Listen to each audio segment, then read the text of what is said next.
Arcanum 21, Chapter XLIII. The 21st Arcanum is the Fool of the Toro, or Transmutation. It has been confused with the 22nd Arcanum, which is the Crown of Life. The 21st Arcanum can be represented in the inverted pentagonal star, which represents black magic. It is emphatically established within esoteric schools that we have a luminous astral body. This is very arguable because the astral body must be built in the ninth sphere by means of the transmutation of the hydrogen Si-12. What the current and common people possess is the body of desires, the Kama Rupa, which is confused with the astral body. So to assert that we have an astral body is a severe error, a tremendous mistake, because the body of desires is not the astral body. In the Egyptian mysteries, this body of desires is known as Apopi, which is the demon of desire. Such a demon is frightfully malignant. Woe unto us, because everybody has this demon. All of the people in this world are malignant, and in order to stop being demons, efforts and super efforts on this path are required in order to achieve this. Mr. Leadbeater describes the mental body as a marvelous yellow body with a resplendent aura. Everybody mentions the mental body and says it is sublime, but when it is studied, it is discovered that it is not the authentic mental body. The authentic mental body must be built with the transmutations of the hydrogen Si-12. The real mental body is a precious body that does not come from Adam. Thus, the mental body that the people have is another demon, which is known in the Egyptian mysteries as the demon of Hai. Or possibly Chai, because, there was a lot of Hebrew used in Egypt times. This demon is terribly perverse and must be killed with the Egyptian mysteries and decapitated in the sphere of Mercury. Theosophy speaks to us about the causal body. However, people do not have the causal body, but the demon of evil will. Within the Egyptian mysteries, this demon of evil will is known as Nipt. The demon of desire, the demon of the mind, and the demon of evil will are the three furies to which classical mythology refers. These three demons are the three assassins of Hiram Abith, the three traitors who crucified the Christ, Judas, Pilate, and Caiaphas. They are the same three traitors that Dante found in the ninth sphere. Judas, Brutus, and Cassius or Cassius. In order to incarnate the real being, one must build the solar bodies by means of the transmutation of the hydrogen Si-12. Thus we convert ourselves into true human beings. However, when reaching this state, one must dissolve the ego in order to not be converted into a Hasna Moose with a double center of gravity. Like, for example, Andramelech. A Hasna Moose is a master of the Black Lodge and of the White Lodge. In the East, some sects give the name of Marut to these beings, and some Mohammedan sects worship them. Hasna Moose did work in the Forge of the Cyclops. They do, and they did, but they did not dissolve the ego. They are abortions of the Cosmic Mother. The 21st Arcanum is the Failure, or Fool of the Toro, and also transmutation, indicating that we have to transmute. Interesting, because I thought the Fool was, let's see,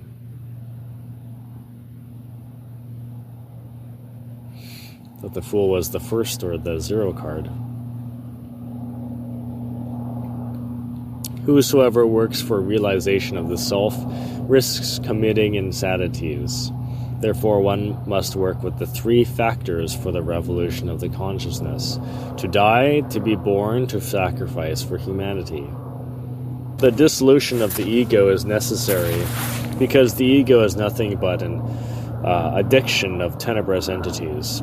We have arrived at the conclusion that every human being must dissolve the ego, burn the seeds of the ego, and be bathed in the waters of the ego.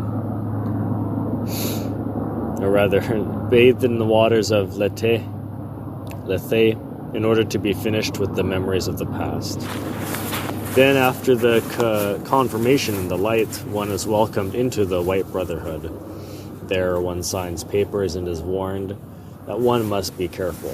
From this instant, one must tear the veil of Isis, which is in sex. If the wife disagrees with the Maituna, let her not work with it. Then while in copulation, the husband must work in silence, and vice versa. If the husband disagrees to work with the Maituna, let the wife work with it in silence. The destruction of the lunar bodies is most difficult. Whosoever dissolves the ego has a very fertilized field. So the man or the woman who are already old must take advantage of their time by dissolving their ego to awaken consciousness, to acquire illumination. But the young man and woman who are married must work in the ninth sphere. One is not alone. One is assisted by the father-mother. The mother assists as the mother who cares for her child, and the father as well. If one violates the oath of chastity, then the downfall is produced and one is abandoned by the mother. One is then submitted to pain and bitterness. In the 21st Arcanum, the danger is precisely indicated by the crocodile. It is madness and a mistake to go astray from the path. Synthesis. Our single disciples of both sexes can practice the transmutation of their sexual energy with the practice of the rune Olin. While standing with a rigid position, the disciple will make various rhythmic inhalations and exhalations. While air is inhaled, disciples must unite their imagination and willpower in vibrating harmony in order to make the sexual energy rise up through the two ganglionic cords of the medulla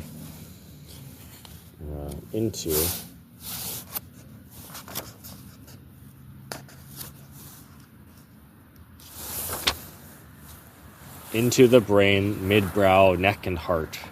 This is done in successive order.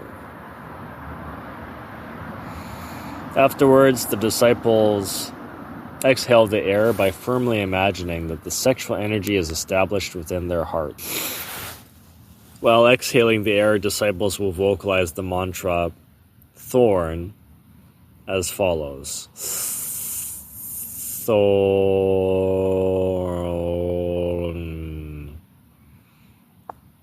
Thorn or thorn. We must perform various movements of the arms while working with the rune Olin. You can also roll the R. Thorn, I believe. To begin, the disciples must place both hands on their waist as in the rune Dorn or Thorn, and profoundly and rhythmically inhaling. Secondly, the disciples will extend both hands downward towards their left side, then the right. Their arms must be straight and must form an acute angle with the trunk. In the same way that the rune Fa has its two arms upwards, the second diagram of the rune Olin has them downwards, and this is profoundly significant. When performing the second movement, exhale the air by firmly imagining that the sexual energy is established within your heart. While exhaling the air, vocalize the mantra Thorn as follows. Thorn. It might be Torn. If it's Egyptian, you may not pronounce the TH or the H, I'm not sure.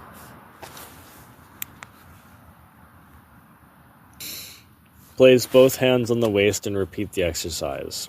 Observe very carefully the two diagrams of the rune Olin in order to understand the correct postures.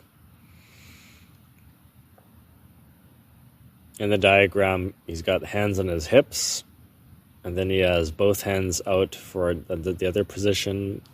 Yeah, for Doran rune, and then the rune Olin, he has both hands kind of on a 45-degree angle down, both pointing to the left or right for these movements.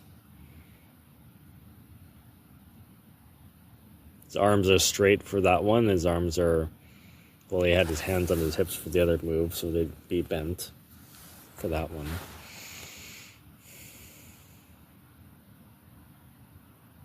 This is how our single disciples of both sexes can transmute their sexual energy. The sexual energies can also be transmuted with the aesthetic sense, with love towards, transmuted with the aesthetic sense, love towards classical music, towards sculpture, and with long walks, etc.